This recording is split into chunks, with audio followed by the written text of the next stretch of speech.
welcome to my YouTube page. My name is Charity Chibeze and I'm so excited to have you join me today. It's been a while here and I'm so glad to be on your faces today. Alright, so today I want to really talk about how to stay productive as a tech person or as an individual, but then my focus will be centered on people who are in tech. Okay, so here is a quick personal story where I would like to share some of the challenges I've had as a tech person, and the fact that we have a lot of things to do, a lot of deadlines to meet up with, long hours of sitting down and the likes of it that might make you get distracted over time and possibly get it to that point where you're juggling between time, trying to meet up with your deadlines, trying to balance your personal life with your work life, and then the limitless projects you have to work on that has to do with your personal projects and people's projects and companies' projects and the likes of it. You have to intentionally find a way to structure your lifestyle and also structure your time management and be able to employ certain skills that can help you stay productive and on top of your game at every given time. Because at the end of the day, what you want to do is to get the results done, get the solution out there, but you don't want to get to the point where you're completely burned out, that you don't even know yourself anymore. So person say things like, oh, I'm beginning to become a shadow of myself because over time I've not really had enough time for myself to do some of the things I love to do. I'm talking about even playing with your friends, hanging out, catching that fun moment with family. So I just want to talk about a few points that can help you stay productive as a tech person, and maybe possibly list out some ways or some tips and tricks that can help you stay productive over time. One of it is that you have to learn how to prioritize, know how to, give allocation to everything you're supposed to do, allocation of time to everything you're supposed to do. Plan with task management tools that can help you stay productive. We have task management tools like Trello. We have your to-do list, trying to plan your day, plan your activities, and say, okay, by this time to this time, this is what I want to do. Taking myself for an example, one of the things I've learned to do is to understand myself and what works for me. I discovered that I'm a night crawler. What I mean by this is that I'm very, very productive in the night hours. So I see myself sitting in my study room on the chair with my pen and paper. I'm drafting out plans on, okay, this is what I want my day to look like. This is what I want to be doing by this particular time.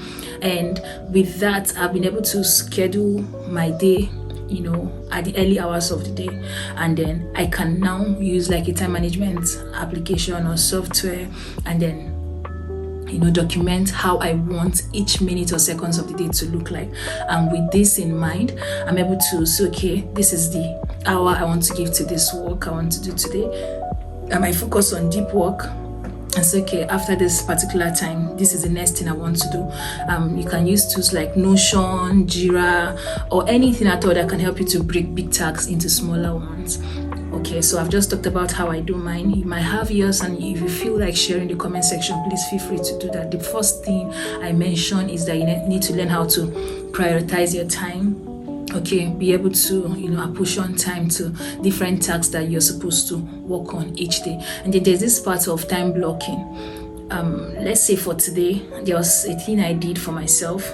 I was just indoor. I just wanted to read, study, develop my mind, feed my mind with so many information that I feel that are valuable for me, And by the time I'm done doing this, I had to block the time. Blocking this time means that I had to allocate specific time to what I want to do in this particular day. And because I was very intentional about it, I decided that, okay, at this particular time that I've blocked, there's no call. I'm not going to call anyone. I'm not going to pick any call. I just have to stay indoors and achieve this particular goal. And I had to avoid multitasking. Okay, if I'm saying that, yes, I want to use this time to plan on this particular project, I'm using it to plan on this particular project. And if I'm saying I want to use this time right now to be able to design, I'm using this particular time to design. I want to say, okay, I want to use this time to research, I'm using this time to research. I was able to block my time within these 6 hours of intense learning, these 6 hours of deep focus and the likes of it. So when you are intentionally doing things like this, you see yourself achieving lots more and having much more time to do other things that might be calling on your attention. And this is super important. And there's this techniques that is called Pomodoro. Pomodoro is a technique that can help you to apportion time adequately. You work in a focus sprint.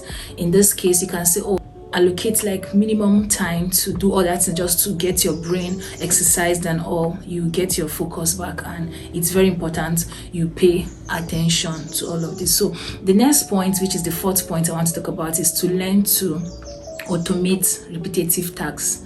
Okay, so one of the ways I can explain this is, if there are things you do often and on, and you know that these things take time for you, maybe you send out email to your email list, you make sure that you create content calendar often, or you create your designs for your content for the week. Okay, there are different ways to automate some of these things.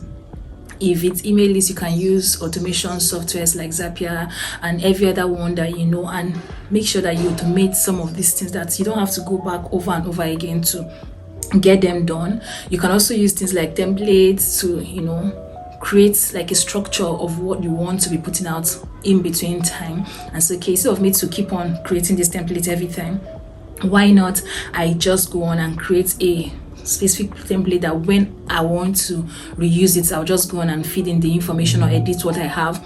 Or probably when you're using Canva and you want to create like a social media content flyer content for your audience, you can create a template and say, okay, this is the template I want to be using for my content. You might just create like 5 to 10 templates and just reuse them, readjust your design, and do it in such a way that it represents your brand or the voice you're trying to use to be identified out there. So just learn how to automate your processes, automate your work, and just use tools that can help you to achieve all of these things that you want to achieve within a given time.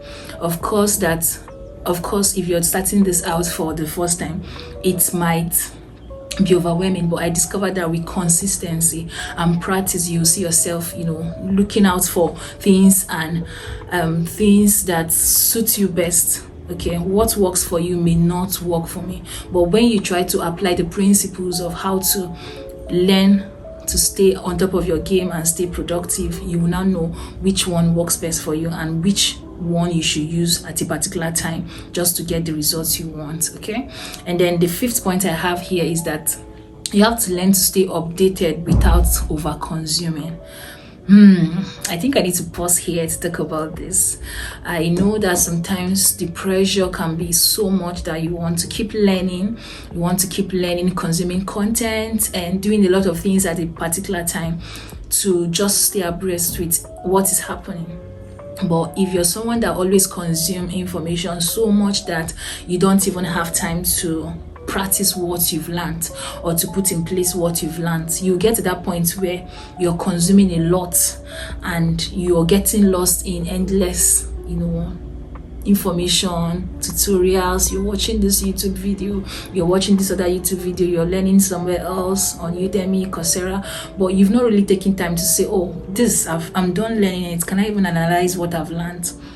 What are the lessons I can pick from this whole thing I've learned and all of that? So it's possible that you can get burned out because you consume a lot and you don't find time to digest or practice some of the things that you've learned. Just let's take, for example, maybe you're learning a lot of things today. You're in this tutorial class, you're in blogging class. Tomorrow you're in UI UX design class. The next day you're in graphic design class, and you've not mastered any of this and you just jumping from one place to the other. You're consuming so much information. I know that it's always said that you should have a little idea of one thing and maybe many other things. It's good, but then you have to learn how not to overconsume information so that you don't get lost in endless tutorials and you get yourself fed with information that you don't even know how to analyze properly. So just take it a step at a time, learn something, practice that thing, and understand the concept before you jump into every other thing you want to do. And the next one I have here, which is the 6th point, is to create a very good work environment. I cannot overemphasize the importance of this. When you create a good work environment as a tech person, or maybe as somebody that is just interested in being productive and all of that, you discover that space you've created for yourself will always seem as a safe haven for you. When you come in there, because it's structured in a way that you want it, you will discover that it has a way of spurring you into being creative, innovative, and getting you settled in to achieve what you want to do. There are times when I've not really worked on all of this. I struggle a lot because I see myself just sitting anywhere, jumping into any space and just working. There are days that it will call for that, but when you have your time and your space, always create that environment that will help you to stay more comfortable and be able to sip deep into your creative tank and get out everything you can to be able to give out your best in every project you're working on. So create a very comfortable environment. Start with fixing the table, start with getting a good chair to use and sit while you're working on your project. Try to get those things that probably the ones you can afford, or gadgets or things that can make you stay comfortable in that your workspace or your healthy workstation that you set up for yourself. And this will really go a long way to ease your work and to make the whole process enjoyable for you. And another one is always take our time to document your achievements. Okay, document your achievements. What have you done today? Do you journal? You can actually start learning how to appreciate yourself for the small wins. Tell yourself, oh, today this is what I did, I'm excited about this. Or you can call yourself, Chacha, you did well, you achieved this goal. And for me, I always like to keep a to-do list of what I want to do.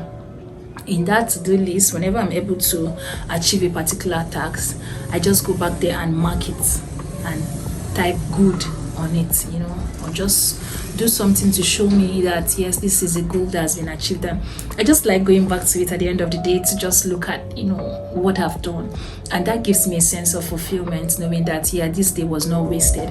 I was able to achieve this particular goal that I've set for myself.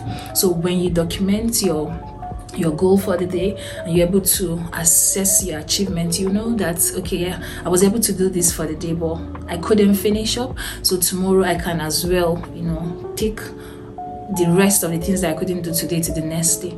But there's this sense of fulfillment knowing that you didn't waste the day, you didn't waste your time. The goals you set for yourself, at least to a barest minimum, you're able to achieve some of the tasks that you set for yourself, and that makes you feel excited about yourself and the goals you've actually set for yourself. And imagine doing this for your day 1 goal, day 2 goal, day 3 goal, and your monthly goal. You'll see that you're very, very close to achieving some of the things you've set for yourself for the year. Okay, so while I'm sharing this, I also want you to think about some of the things I'm saying. Let me hear from you on the comment section some of the things you've actually done so far that kept you productive in your game as a designer, or maybe as a tech person, or as an individual that's helped you to stay productive, because they are actually inexhaustible, and I just have to mention the few that I know can help us to do so well and achieve so much more in our day. The next point I have here, which is the last point I want to talk about today, is to prioritize rest. Burnout can happen even without you being aware of it. Sometimes we are actually thinking of how to get everything done, but not thinking about how to take care of ourselves. Okay, you get that project done, you get that thing done, but you don't even think about rest. You don't even think about the amount of sleep you've slept for a day. Your mental state, it's something that you keep for the later, which is not right. So you need to prioritize rest and exercise. Try to move around, move from that particular position where you're always sitting from morning till night, especially for remote workers. Sometimes you see yourself always sitting in a place from morning till night, and when you're done, so it's just take a stretch or just maybe just rest well, you're actually jumping into another activity that will stress you out. Okay, so it's so important to prioritize your mental health. Rest well, sleep when you can, and when you are awake you can actually do more productive things. But let the body rest, stretch yourself, improve your focus, enjoy regular sleep, at least 6 to 8 hours sleep in a day is not bad. It's not bad for someone that loves his or herself. So I just want us to consciously prioritize rest. I don't know if you know that despite everything you want to achieve, that if you're not so healthy and strong and you've achieved all of those things, your body is not in the right frame of mind, you may not be able to enjoy it. So even as you're planning to make those big money, get those products you're building out there, satisfy your customers, also find a way to prioritize your mental health. Rest, plan yourself adequately and with proper time management and discipline and grit, you'll be able to achieve a lot for yourself within the time frame that you set for yourself. I hope this helps someone to become more productive this week and to do much more, even while having a holistic and a balanced life. All right, thank you so much for joining me in today's episode. I hope to be on your face soonest, and once again, thank you for being here. Kindly like, share, comment, and let me know how you enjoyed this particular video. My name is Charity Chibeze, and I'm a product designer. Feel free to connect with me here. Thank you, and do have a nice time. Bye. Thank you.